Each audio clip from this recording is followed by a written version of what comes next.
My people, comrades and friends, welcome to another episode of The Week with me, Comrade Fatso. And it's been an audacious week. The hurumende said, schools are open, no, schools are closed. Obert Gutu said, you know that Gukurahundi thing? It's a small thing. And we caught up with outspoken journalist Hopewell Chin'ono for an exclusive interview. But first, the hurumende did what it does best. Kuraya Baskor. Nick, I know it all, Mangwana, refuted claims that schools opening would be delayed by 14 days, saying, we have taken note of messages circulating on the WhatsApp platform alleging that the president has deferred the opening of schools by 2 weeks. That is not correct.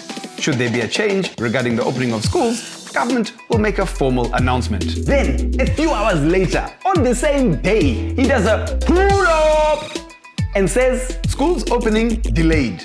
The nation is informed that Cabinet has approved that the reopening of schools and other learning institutions will be delayed by 14 days. Government will be monitoring the situation and a review will be made after 2 weeks. This was all predicted last week by the young prophet King Kandoro. It just goes to show that if the hurumende deny it, it's probably true.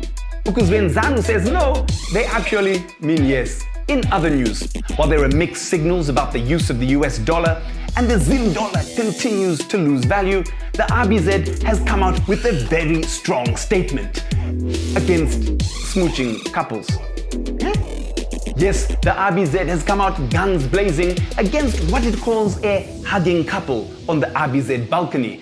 I think if you look closely, they're doing a little bit more than hugging, comrades. But on the real, John Bonnots Mangujga should be freaking out about the inflation rate, which is currently over 99%, and not freaking out about my RBZ lovers' gems. I mean, priorities, my comrades. We caught up this week with outspoken journalist Hopewell Chin'ono.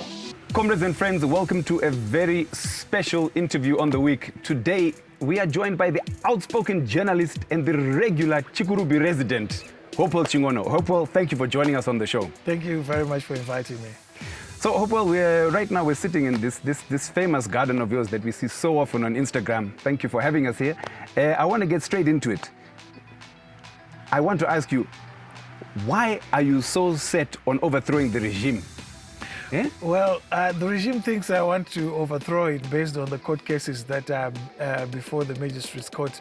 But essentially, what I'm doing is just practicing my craft as a journalist, saying things as they are and exposing corruption. When President Mnangagwa came into power, he said that he was very anti-corruption. And we took the cue from him, and suddenly we find ourselves as permanent residents at Chikurubi, which is unfortunate. But haven't you sold your soul to the Western imperialists, comrade? Well, the assumption is that anyone who has a brain is being made to use that brain by the West. But the irony is that if you go into our history, into our liberation history, we've always gotten assistance from whoever is willing to assist, as long as the cause is just. And I wish I could get that assistance from the West. I've never gotten a penny from any Western country. So, but are you not an extremist? Because one day in 2017, you're pro-ED, you're telling people to give him a chance, talking to ZANU-PF about media stuff. Then the next day, you've become arguably one of his biggest critics. I mean, what happened? No, what happened was, the whole country was fed up of what was happening under Robert Mugabe. And when this guy came in, he came on the ticket of change. He said he was going to reform the institutions. And he didn't do so. We said to people, give him a chance. I was one of those people who said, okay, let's see what he can do. But unfortunately, he didn't deliver. They approached me through Chris Mchangwa. And Chris Mchangwa said his wife wanted to talk to me about the reforms at ZBC and whether I could be of any assistance. And I said anything that would help our broadcasting services become better, because in any country when the public broadcaster is not working properly, it's difficult to even get a show like yours to a wider audience. So we thought that fixing ZBC would be the starting point, and then they can issue licenses. But unfortunately, it didn't work that way. I managed to put together a team at the request of the minister, which involved the Americans, through USAID, the Australians through the Australian ambassador, and there was the Brits who had put £3 million on the table, which they said was going to be used through the BBC Trust. There was ITV News in London and Channel 4 in London. So you're working with the imperialists there, Comrade? Yeah. Yeah, at the request of the government. All right. Okay. Yes. Yeah. It's always working with the imperialists when things are not going their way. So, Hope, why are you so set on exposing corruption? I mean, you know, the whole issue of exposing, you know, Drugsgate and Obadiah Moyo. I mean, at the end of the day, everyone needs to eat. And maybe some in the ruling party, maybe they need to eat a little bit more than others. So why this fixation on exposing corruption? You know, it's very interesting that the last time I met the vice president, I think it was in 2018, at his request through a business associate, I mentioned that every government is a level of corruption, but it's how that corruption is managed.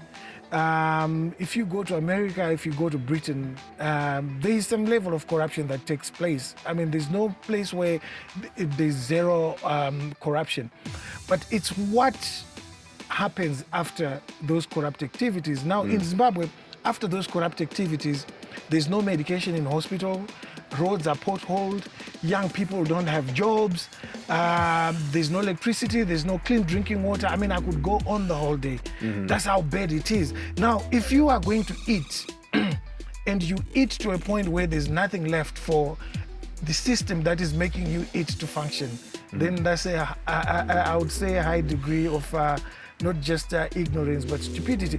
And the reason why we, as journalists, are fighting corruption is because we see the realities, the consequences of corruption every day.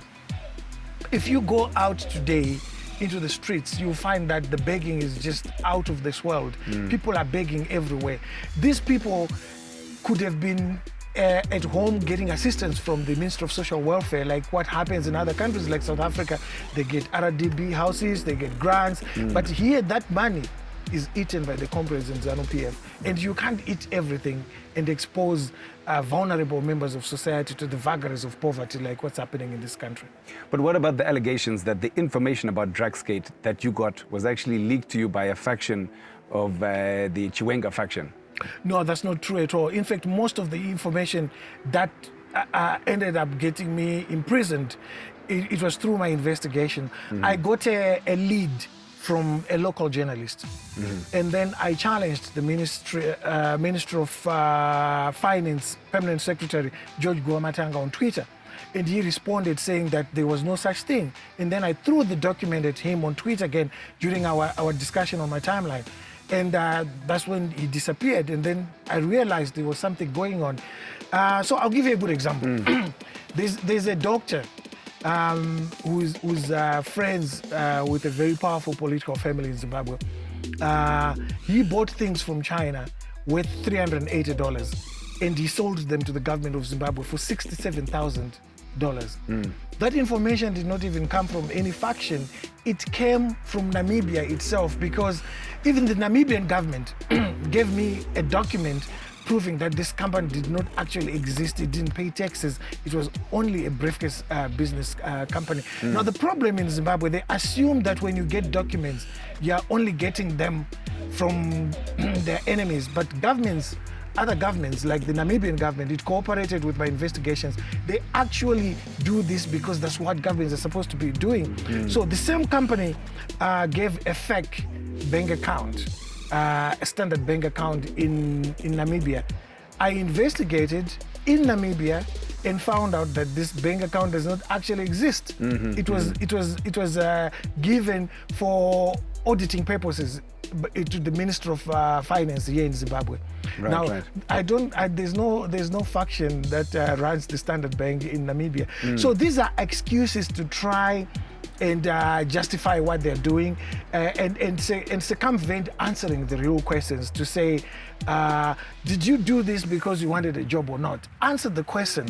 Don't say, no, I was supposed to be having a drink of whiskey and someone was unhappy that, that's what they do. Yeah. But essentially there was no faction that gave me, because those exposures damaged not just one faction, it damaged across the factions, because the Ministry of Health, one guy, the minister, was supposed to be in the other faction, the Mnangagwa faction. The deputy minister is supposed to be in the Chiwenga faction.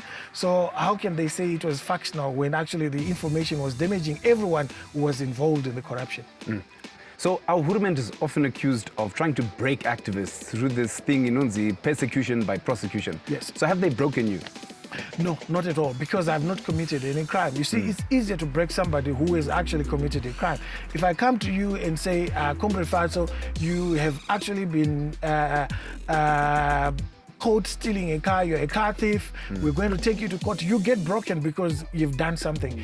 I haven't done all those things that they say I did. I did not incite violence. I exposed corruption and reported on a protest march that was supposed to take place on the 31st of July. Now, I'm a journalist. My job is to report that Comrade Fatso said this. Do I become responsible for what Comrade Fatso said? No, of course not. And in any case, the organizer of that march, Jacob Ngarivume, did not even call for violence. He actually said a peaceful march. But what the police did deceitfully, they removed those parts where there was talk of peaceful demonstrations, peaceful protests. They even cut the bit away from my tweets. That's how deceitful it was. It shows you that this is political persecution at work. They want to break me down because I've exposed corruption, and I've exposed inadvertently the fact that the narrative about sanctions is bogus, because how do you say sanctions are causing hospitals not to have medication? All our central hospitals, 6 of them, they require only $60 million. Now you're looting $60 million, which is meant for just one fund, the COVID fund. It debunks the sanctions narrative, and they don't like that. Well, that brings me to my next question. Are you still a journalist, comrade, or are you a jambanjarist? Did you get your camera back? Are you still practicing journalism? Yeah? I haven't gotten my camera back. I haven't gotten all my journalistic equipment. They came here, they took the camera, they took my laptops, they took my phones, they took everything that I use for journalism. Now, I'm still a journalist and will always be a journalist. The idea that a journalist should not talk about corruption when they see it, it's ludicrous, because our job as journalists is to exactly do that. But then in Zimbabwe, there is this idea that if you're labeled activist, it taints your reputation as a professional. I don't mind being called an anti-corruption activist. In fact, the Herald calls me a political activist. But whenever I say something that they are in agreement with, they call me award-winning journalist. So I'm not really bothered about that. But I am a journalist, and I don't mind being called an activist, because what I do is actually activism, to say, do not allow young kids to die. Do not allow the elderly to die because you are stealing money meant to treat them when they are sick. Do not allow people to suffer from cholera because you're stealing money meant to build dams so that we can have clean drinking water in our homes. Okay, so you're also not just a journalist, you're also a musician. So who would you rather collaborate with? Pop 10 or Holy 10? Holy 10. Okay. So, and also as a musician, I'm sure you're often looking for collaborations and stuff. Would you ever think of doing a collaboration with the infamous Energy Mtodi? Because Aruchaga graft, Baba. Aruchaga graft. Raf. Well, Energy Ndombolo. Ndombolo reggae mix, Baba. I'm sure that will be something. I think it's a very important question, because it addresses the issue of understanding that we can disagree without being disagreeable. We as Zimbabweans, we should fight for what is good for our country. If I can see that I disagree with Comrade Fatso on a particular issue, but I can work with him on this particular issue, we should do so. And even on those disagreements, we should understand why we are disagreeing and how we can deal with those disagreements for the betterment of our country. Now, we have this situation where if somebody said corruption is bad, then automatically they say, oh, muno MDC. Or if someone says, no, we need to give land to young people, then they say, whereas both things, there's nothing wrong with them, it's how they are done. And I think it's important for us as a society to learn to work with each other and not create barriers where one group becomes a group that you perceive to be evil all the time. I think there are some good people in ZANU-PF.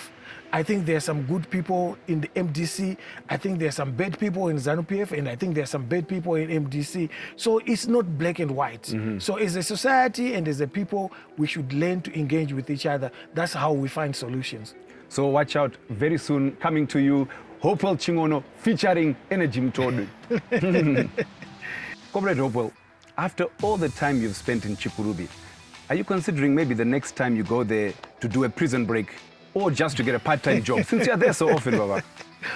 You know, it's very interesting because the first time when I went to Chikurubi, it was an act of punishment. We were supposed to be in remand prison because we were not convicted, and we're still not convicted.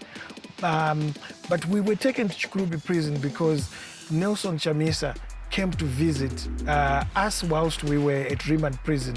And they were so upset that they instructed, the president's office instructed the prison service to take us to Chikurubi. Now, the second time and the third time I've been to that prison, it feels like you're going somewhere that you already have friends.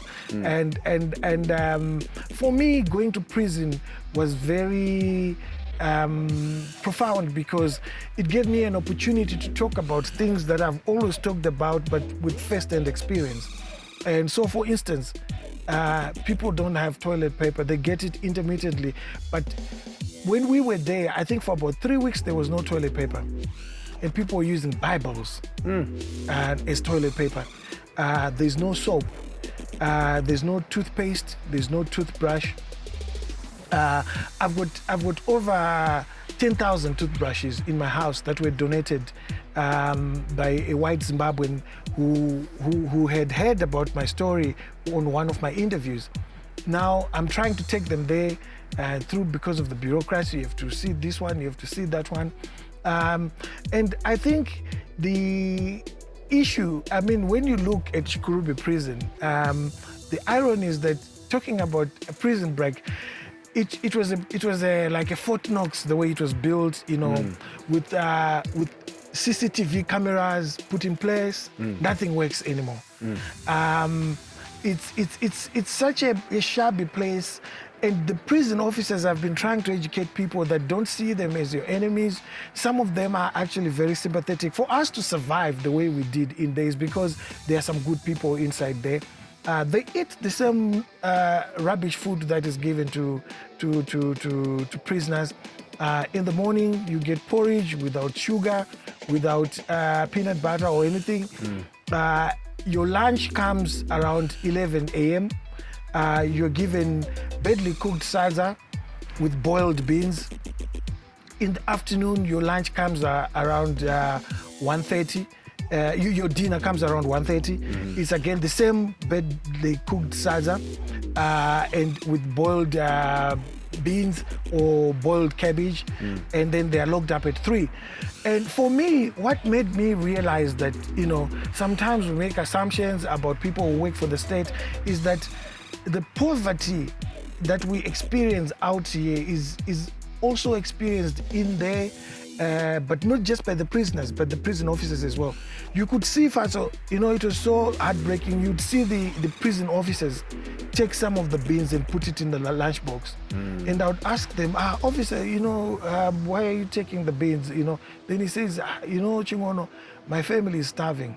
So my wife is going to take these beans, put some onions, put some tomatoes, put some cooking oil, and that's our dinner for tonight.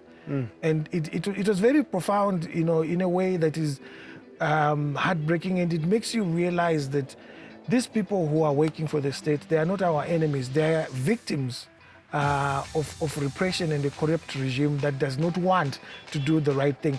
The biggest problem in Zimbabwe is corruption, to a point where when my doctor came to see me the first time when I fell sick whilst I was in prison, there's no high blood pressure checking machine. It costs $5. There's basically nothing. There's no paracetamol.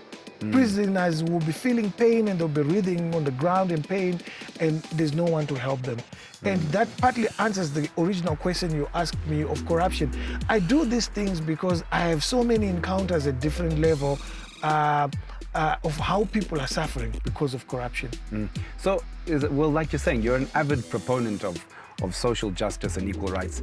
So what are your thoughts about the rights of the lesbian, gay, bisexual, and transgender and queer community in Zimbabwe? Because they're a persecuted minority. They're citizens of Zimbabwe. They should have rights too. What are your thoughts on it? I think my view has always been consistent that, what people do in their private life, in their bedrooms, is none of our business. We can't legislate how people have sex in their bed. It's none of my business. If someone decides to go with this girl or that girl or this man, it's their business.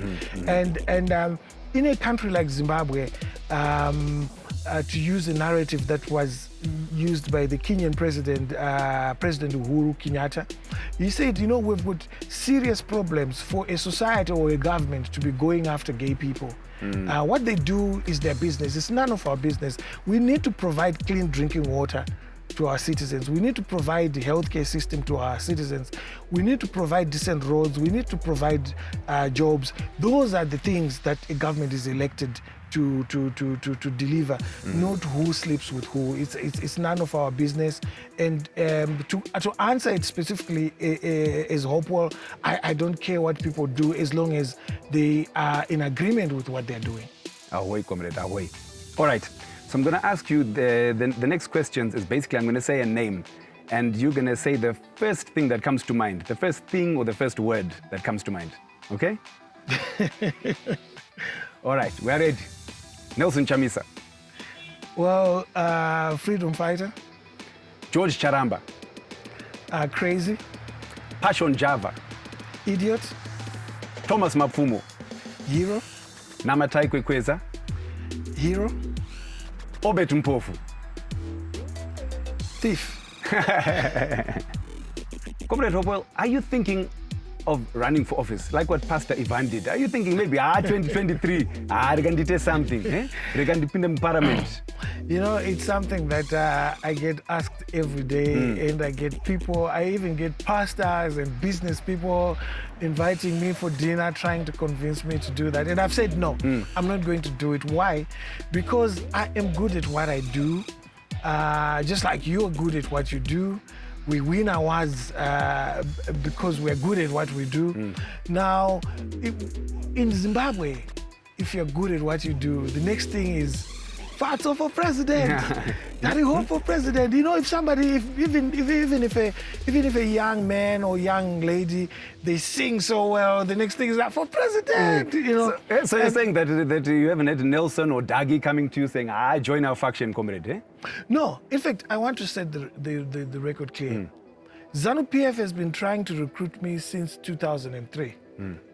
Dr. Nathan Shamiarira asked me to come and said, I've spoken to the president.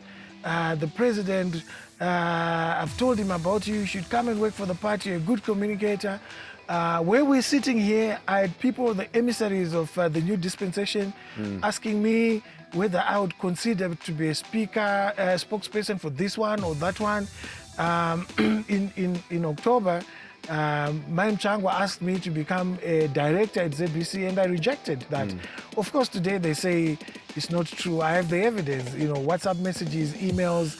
I've got all that. And even the project that we were working on, this government is ridiculous. They say, no, it's not true. It involved the Americans, the American embassy. It involved the British embassy. It involved the World Bank. It involved the Australian embassy. So it just shows you how deceitful they are.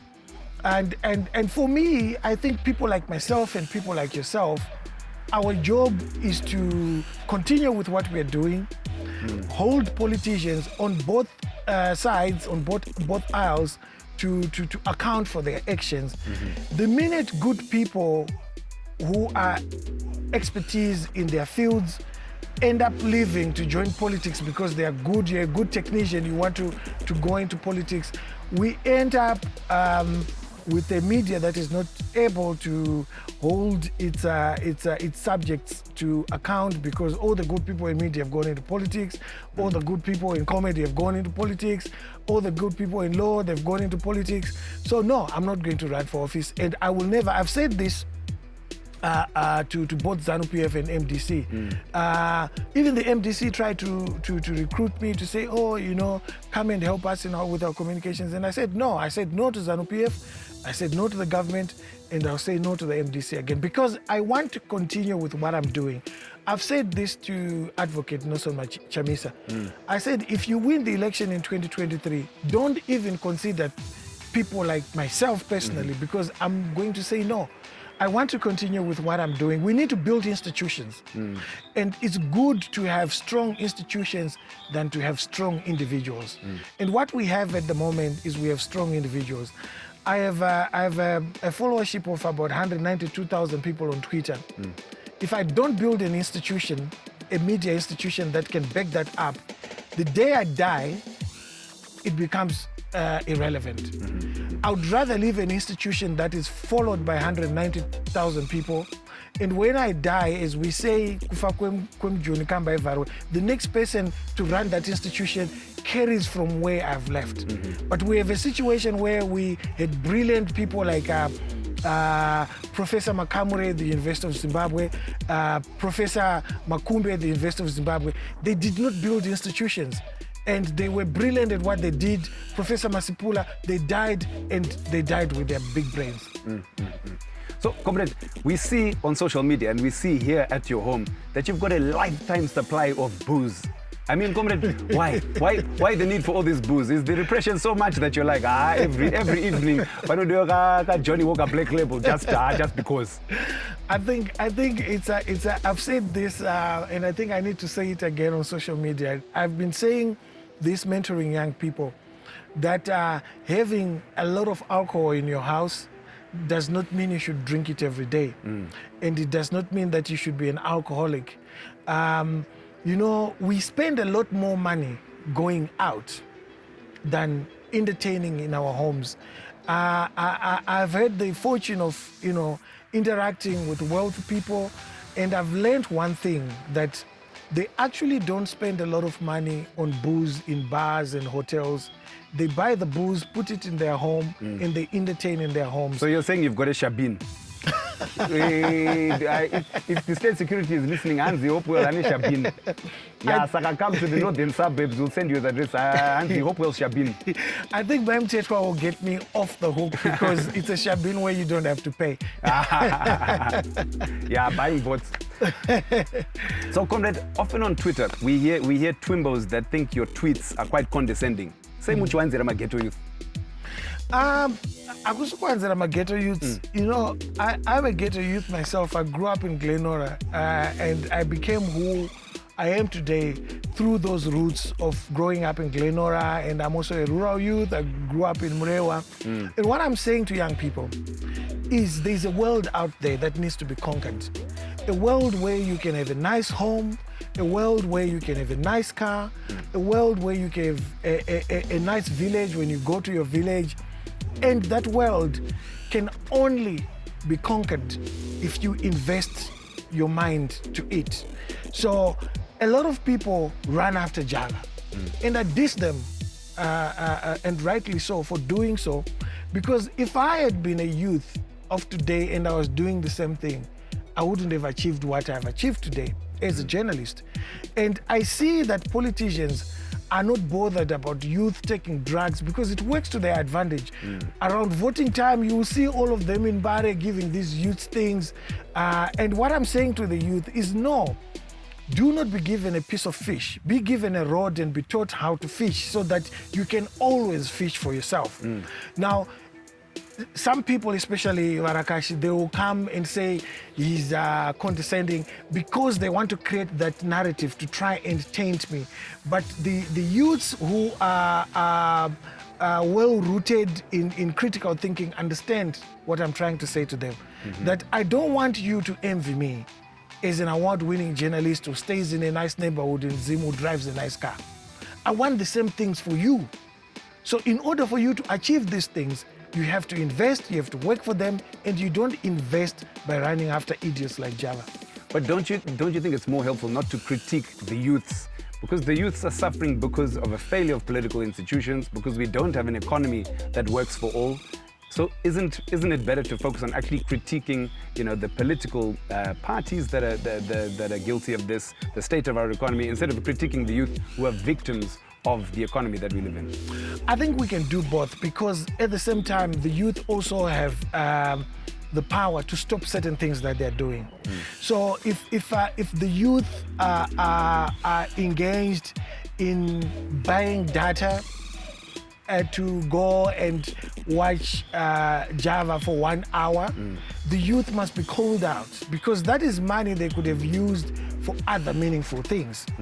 I don't think we should massage their egos by saying we can't criticize them because they're victims of a political or corrupt political system. Of course they are victims of that political corrupt system, but they don't resolve that victimhood by buying data and then spending 2 hours watching Java. They could have bought that data and used it for other meaningful things.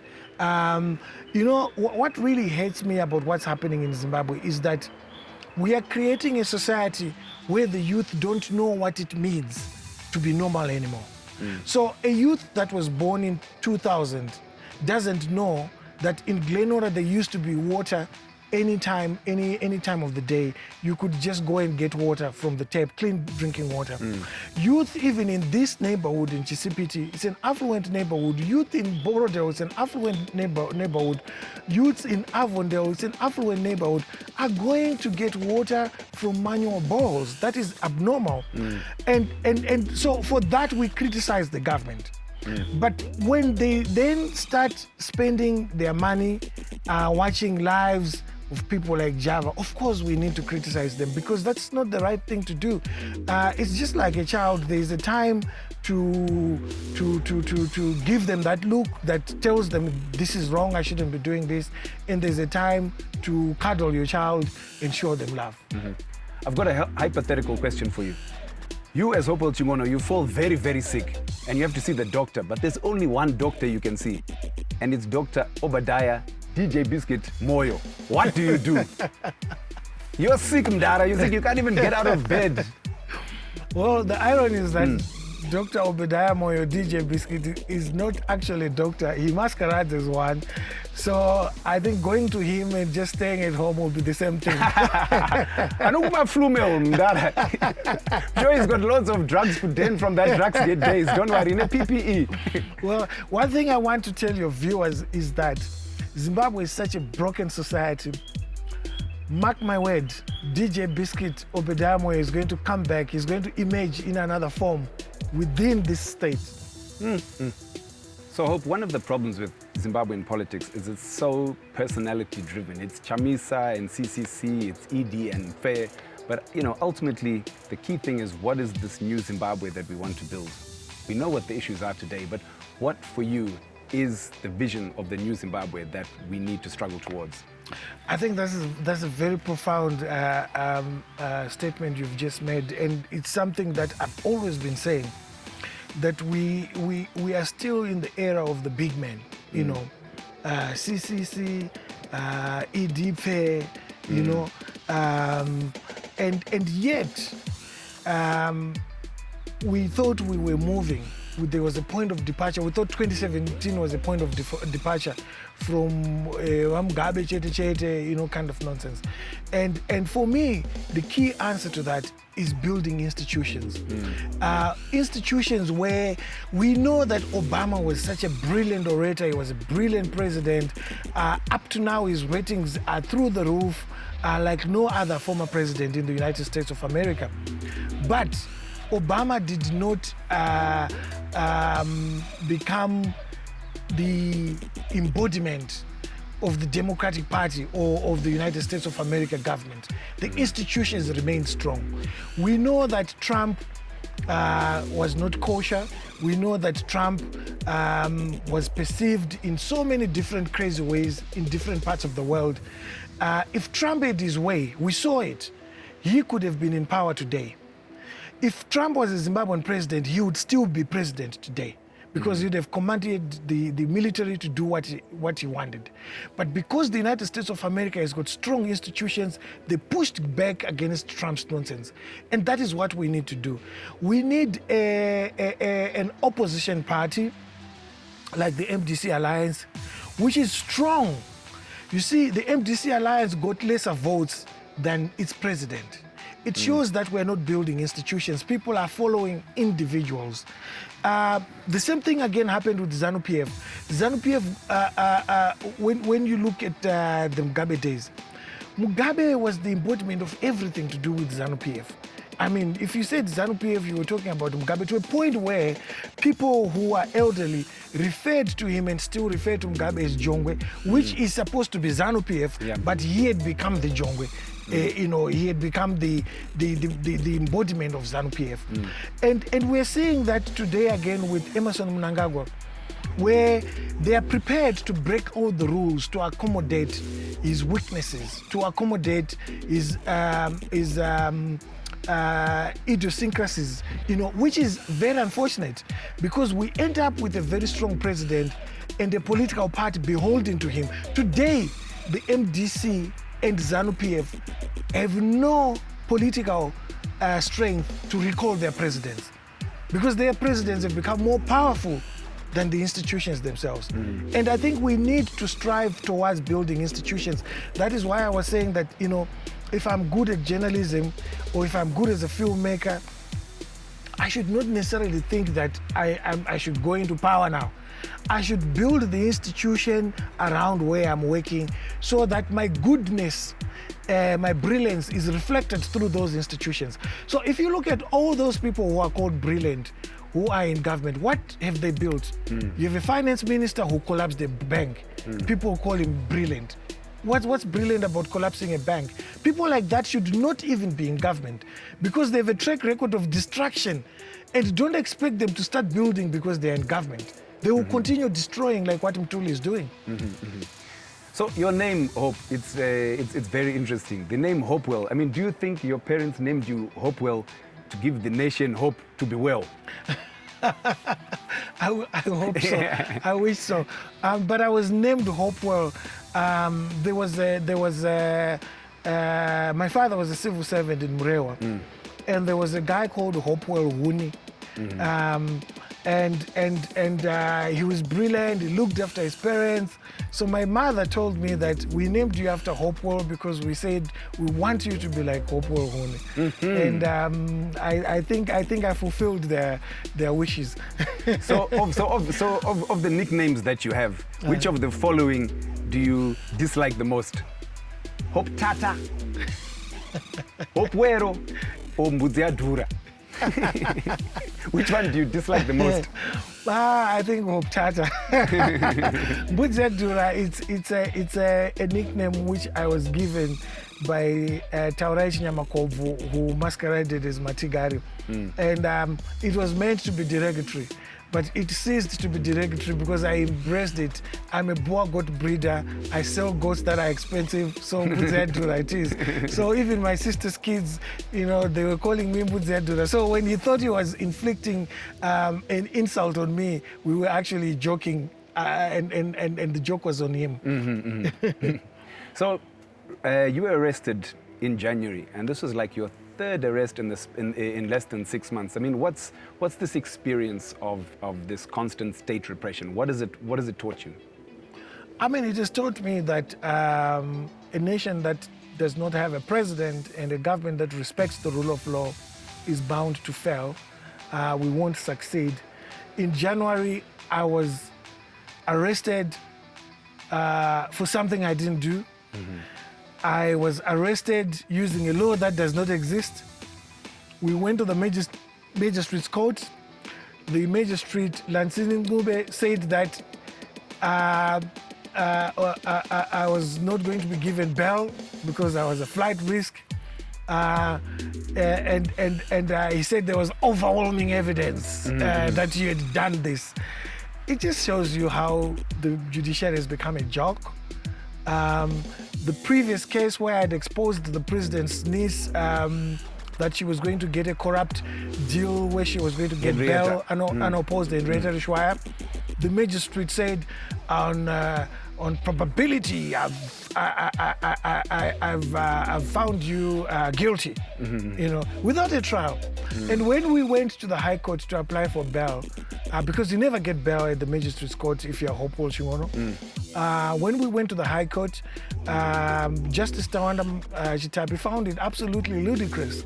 It's even there in his ruling that, how do you, I think he said it during the ruling, that how do you find someone guilty without a trial?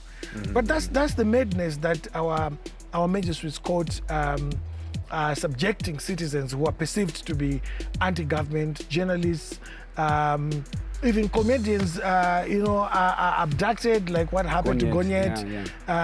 And if we are a society where the state, the ruling party, are even scared of satire, I mean, what kind of state is it? We can't even, the ruling party is even scared of jokes. Yeah. Well, talking of jokes, my final questions to you is going to be multiple choice. So very easy. I'm sure you remember these from ZJC. Yes. So you can say either or neither. Eh? All right. Ever sharp pen or AK-47? My heart says this, my mind says this. But you said the wrong answer. It's not like ZJC. Well, part of my bail conditions, unfortunately, does not allow me to address these things. And one of the things that Mam Tetwa said was, I don't want to come to get you out again for breaking bail conditions. But I think the AK-47 belongs in the barracks. And democracy is defined by the pen. It's a tragedy that in Zimbabwe, the AK-47 is now determining democracy, who becomes president. What has happened in Zimbabwe, I think I'm also partly to blame. We celebrated the coup thinking that it was getting rid of a problem, not understanding that the problem was systematic. It was a system which was problematic, and that system is underpinned by the AK-47. So I hope that there will come a day when Zimbabweans will be free to use the pen to elect a leader of their choice, and the AK-47 is there to protect Zimbabweans from external danger. Okay, my second multi-choice question. Bob Marley or Fela Kuti? It's a difficult one. It's a difficult one. Which revolutionary musician do you choose, comrade? I can't say both. Maybe if you can't choose, maybe you can say both. Both, because they touch me in different ways. Bob Marley's lyrics are so conscious that, when I was in prison, his song "War" kept ringing in my head.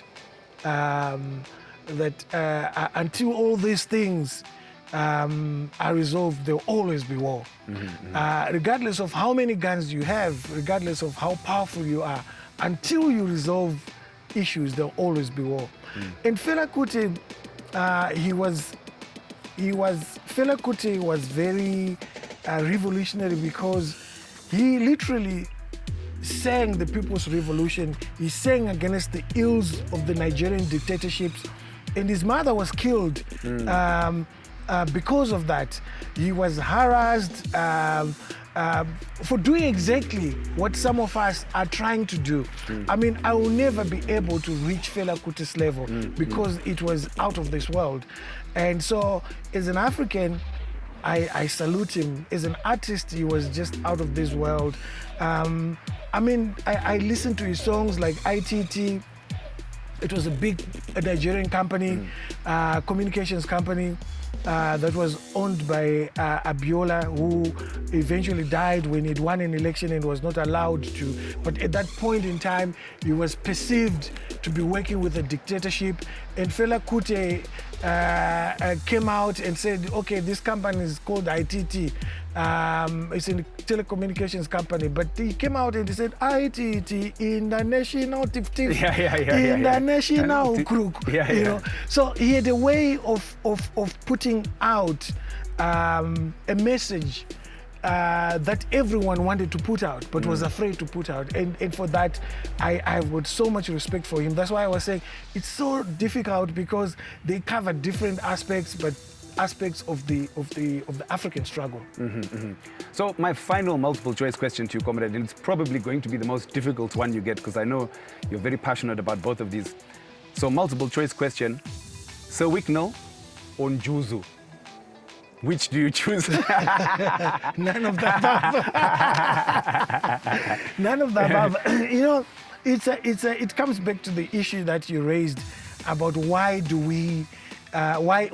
does Daddy Hope go hard on the youths? I mean, seriously, if the youths are spending time following Juzu, I have to call them out. And Wicknell his story is it hurts me because he stole money that was meant to give power to grandmothers in Mavuku, to hospitals in Bindura. Babies die because they don't have, the incubators are not working. And that is because of crooks like Wicknell. So, I mean, for me, he defines the worst of our society. And this, we need to tell the viewers that these people are not just doing it by themselves. These people are surrogates of ZANU-PF and the government, because without ZANU-PF and the government allowing them to do what they are doing, they would never do it. Ahoy, Comrade. Well, Hope, that brings us to the end of the interview. Thank you so much for joining us here on your veranda. Thank you very much. Thank you, comrades and Futsek. How do you win elections if you don't have any supporters? Ban the elections, ka? This is apparently the new strategy of Dagi Rico Monzora. Inonzi, the Dagi maneuver. Put the people in a chokehold. Dagi, fearing an electoral thrashing, is allegedly lobbying ED to scrap by-elections. As the old saying goes, if you can't beat them, don't give them the opportunity to beat you. Dagi allegedly said to ED, while Zimbabweans are talking and finding each other in this serious manner, it seems unnecessary to introduce something as divisive as by-election. Dagi, please, it's just you and ED finding each other. The rest of us, such my elections, Dagi. I mean, I guess Dagi sees them as bye-bye elections. Get it? You know the atrocious genocide that happened in Matabeleland, called Gukurahundi? Well, recent ZANU-PF convert Obert Gutu doesn't think it's such a big thing. Representing the National Peace and Reconciliation Commission, Gutu appeared to downplay the gravity of Gukurahundi this week, calling it a small, tiny fraction of the issues that his commission is dealing with. Comrade, welcome. You are truly now a member of ZANU-PF, as you don't give a about your citizens. We now cross over to the weather report with Cde. Welcome to the weather report with Cde. As you can see, I'm wearing a coat because the weather in Zimbabwe is as cold as the Auditor General report. Yes, comrade. Once again, our government has intensified the winter season by spending extra 6 billion from the budget approved by the parliament. 6 billion! I wonder, comrade, but you never know. Maybe they were using it to buy my ice blocks from Russia, because this year, kuneka chando. And last week, the weather patterns were fluctuating, especially from Nick Mangwana's Twitter account when he said, Iowa, zvekutaurwa izvo kunzi zvikoro zvekuramba zvakavharwa ndezvekunyepa. But Iowa, zvirikutaurwa izvi mirai ndizvitaure inini kuti zviite zvechokwadi. More of like having a snowstorm and a heat wave at the same time. Ndio inonzi climate change, comrade. And lastly, in an unprecedented weather pattern, prominent dancehall promoter and friend to the president, Passion Java, was accusing Holy Ten of being a Chamisa emissary. Pakaipa, comrade. This is all we have from the Meteorological Department of Magamba TV. My name is Cde. Back to you. Thanks, Chinai, for educating us on climate change. The 2019 Auditor General's report is finally out. Only 1 year late. The report highlights the extent of looting by the hurumende. Vanoba,